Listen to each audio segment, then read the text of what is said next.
It's time for our book chat segment, right, guys? And we will be reviewing the book by Julius Osimen, and it is titled You Are a Masterpiece. It is a book with keys to fulfilling your divine destiny.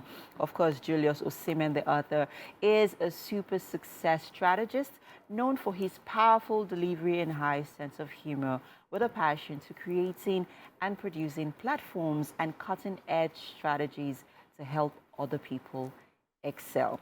You can tell that Julius Osimen is very passionate about helping people find themselves. Good morning. Good morning, ma'am. How are you doing this Very morning? well. Great. So you are a masterpiece. This is definitely a reminder that everyone should have, with them, that you are a masterpiece, because knowing that you are a masterpiece, basically, it helps with a lot of things. It helps you with, your day-to-day activities, relationships with people, and even in your journey through life. So tell me what inspired the book. Okay. Thank you very much for having me this morning. You're welcome. Your masterpiece was inspired by my own journey of self-discovery. I grew up in a setting where people do not really speak well of other people. People are not making much of their lives. And that was where I came out from. And on that journey, I discovered that there's much more to the human being. There's much more to me. I could be more beyond that environment, beyond that circle. That's the minute you know yourself. Now, let's go quickly run through chapter 1 here, the question of source. Where am I from? This is a question that tugs at a lot of people, because we are constantly on that journey where we are trying to find ourselves.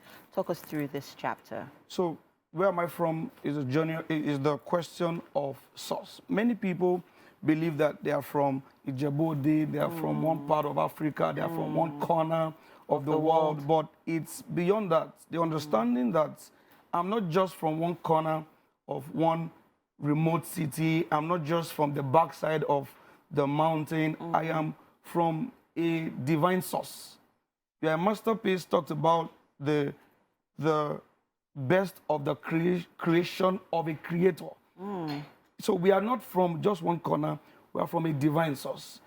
The source talks about who created us. No scientist, no human, no one on earth can take credit for the creation of man. So the understanding that I am not just from one poor parent, but I am from the divine poor source. background, I'm from a divine source, gives you confidence to live this life. And I like the projection here, because, talking about where am I from to who am I, the question of identity. That is also what a lot of people do not really know who they are. So am I a broadcast journalist, for example? This is what I do, but is that who I really am? And you went in depth here, so talk to us. The question of identity talks about who you are. When they ask you that there are many Julius in the face of the earth, so I'm not my name. And I am not my profession. I'm not my profession. Good. Right. There are many things I wrote there. One of the things that struck me there is, if you don't know who you are, you keep behaving like who you are not. Right. So the question of identity answers the question of who you truly are, and your true nature. Right. Because there's a story of an eagle bird that was kept with chickens, right? And over time, because he has moved with chicken for a while, began to live like a chicken. Until the day the eagle bird saw that eagles can do much more. Eagles can soar. Eagles can, fend for themselves. Eagles can really do a whole lot more. Until that day came, he kept living like a chicken. So until you know who you are, you keep living below the masterpiece that God has created you. So while going through your book, there's something here that actually sort of intrigued me or captivated me, and I'll read it out loud. Understanding purpose. And this is in chapter 3, where it talked about the question purpose, the question of why you are here.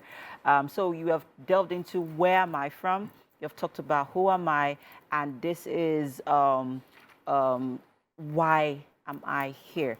And purpose is the intention in the mind of the creator before creation. Right. It's the reason for creation. It's the essence for one's existence. I love that. Talk to us more about this. A renowned author in the person of Dr. Miles Morrow of blessed memory said, when the purpose of a thing is not known, abuse becomes inevitable. Right? Every material here, including the microphone here, has a purpose. The intent in the mind of the manufacturer before the design. Right? So the design, how we are, is a function of why we are. The design, the personality, the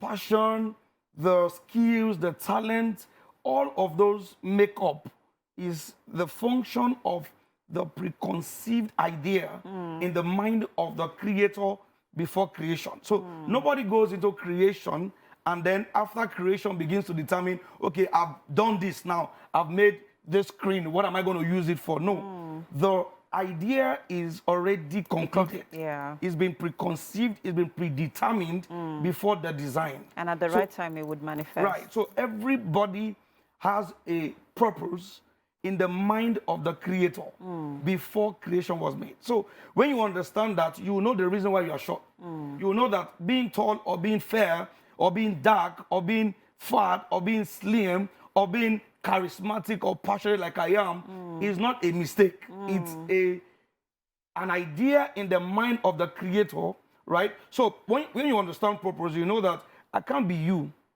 You can't be me. Good. So you being you, me being me, you shine your shine, Yeah, I you shine shine my your shine. shine. There is no competition. The creator is so perfect Julius. in the way that everybody is uniquely created Speak it, according to their Julius. purpose. Speak it. Now, I'm going to ask you a personal question. Are you living your purpose? Absolutely. Absolutely. I wake up every morning living my purpose. So the journey of the discovery of my purpose, it's a story that I would have loved to really share, but let me just summarize that. Go ahead. I believe that I was created for a specific purpose. Even though everybody has a general purpose, I was created for a specific purpose. Right? Julius Osimen is created to helping other people excel. That may sound very one sentence, but the entirety of my work, from the movement, the NGO, the businesses, my daily activity, every day I'm living around helping other people excel. I never wanted to write a book. I never grew up to dream to write a book. But the discovery of my purpose led to the fact that I will need to bring out more fruits. So writing a book is like planting a tree. The tree brings out fruits. Yeah. But it doesn't end there. Those fruits in themselves are seeds inside of them. So you can't tell how far the fruit and the seeds will travel. So I have to go to the point. I've done conferences across campuses in Nigeria, you know, across 33 states in Nigeria. Wow. I've done that across some other countries across West Africa. All those things, even the businesses I began to start. I started my first business in 2009, right? And I've done about 14 businesses in the space of that time. Wow. All of that, I do that with joy, passion, and enthusiasm because it's tied around my purpose. You are a bundle of, you know, talent. I can tell that you're so passionate about this. But quickly, we really need to wrap this up. The question of potential. Right. What can I do? Yeah. So a lot of people are just living through life. They are not, sorry, just existing. They're not living. Right. Now, it might interest you to know that growing up, I grew up around some very talented people. I can mention names, can I? Yes, please. I grew up with one Shayopi, a very powerful dancer. I grew up with Wande Ko, the powerful singer, right? And some other guys that were doing absolutely well. But look at me in the middle of them. I couldn't sing, I couldn't dance, and I felt I was useless. I felt the only talent there is singing and dancing. because they're in your circle. Yeah, you know, and I couldn't do much. So that affected my self-esteem greatly. But moving on, it got to a time where I realized that talent, God did not create anybody useless. You have something you can do uniquely. How did I get to that? I realized that I could talk. When I'm talking, when they want to do shows and events, they want me to come and MC the event. I'm like, okay, if they can sing, they can dance, and they can MC, it means that I can do something. Yeah. So I began to pay attention to this talking thing. And I can tell you, that talking has taken me around, taking me to places that you can nurture. You are an excellent orator. And on that note, we'll say thank you so much, Julius. You are a masterpiece indeed, I'll say. Guys, this is definitely a read, guys. You should get this book. You are a masterpiece. It is a constant reminder of who, why you're here, right? Okay, and on that note, we'll have to wrap this up quickly. It's the top of the hour, people. So much to come. You don't want to go anywhere. Stay with us.